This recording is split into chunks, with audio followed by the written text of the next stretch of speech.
When the actions occurred on October 3rd, 2009, for me, I mean, it was a lot of instinct that took over and defaulting back to that training. But just deep down inside, yeah, it's, you know, your brothers to your left and right, you know, they depend on you like you depend on them. And, you know, step in their place and just do the right thing, because that's what we do. That's, you know, every one of us has it deep down inside us, and that's, you know, what we do. We step up to the plate when the cards are stacked against us, and you just fight and win. What was it that turned the tide that day? How was it that so few Americans prevailed against so many? As we prepared for the reading of the citation, I'll leave you with the words of Clint himself. Because they say something about our Army and they say something about America, they say something about our spirit, which will never be broken. We weren't going to be beat that day, Clint said. You're not going to back down in the face of adversity like that.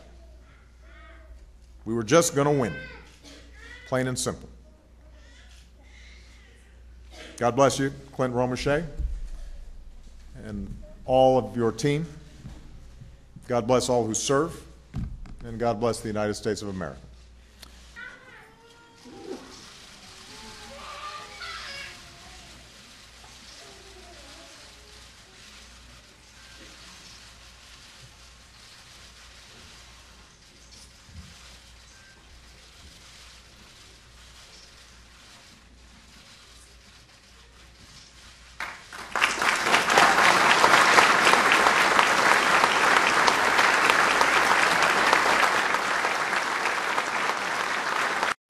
I look at it and it just reminds me of, you know, the great heroes of past and the great heroes of the future. You know, the next generation coming up, that they can achieve greatness, and it's in each and every one of them. You know, it's there for them. You know, it's there for the guys that aren't here. And to know that we're just ordinary people that were put in extraordinary situations, and to step up and take that challenge full front.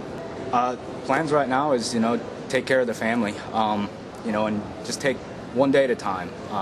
Don't close the door on anything, and know that, you know, there's still a future before us, and to make sure the family's taken care of, and to make sure that, you know, soldiers of past aren't forgotten.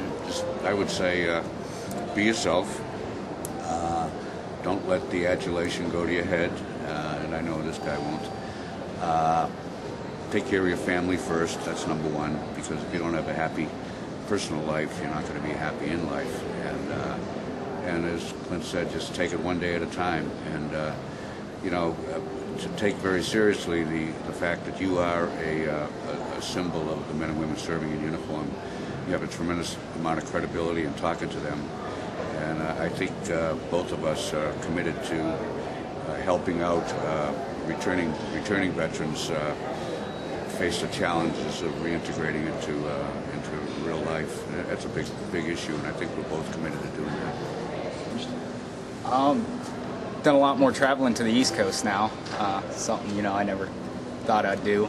Just small town country boy from California, so you know, it's just been a great privilege and an honor, though, to experience it with, you know, everybody around me, and the support of the family and my old platoon mates, and now my new family with the Medal of Honor Society. Just the overall sense of gratitude to be in such a, you know, great company. I mean, in such a brotherhood of greatness, and just humbled by being in their presence, knowing their stories and all they've done. I'm just awe-inspired. I'm still the same person I was, and most of us don't change. The circumstances around us change, and you know, I ended up staying in the Navy for another 20 years, and you know, fortunately for me, I was treated like everybody else. I was not treated as an icon or anything like that. So, if I had been given things because of being a recipient of medal, my Navy career would not have meant so much to me. I got to meet an awful lot of people, some great people in the Medal of Honor Society and outside the Medal of Honor Society, and, you know, have a chance to publicly speak and stuff like that, and even speak out on issues that sometimes were not too popular. But anyway, we gave us a kind of a bully pulpit in my case.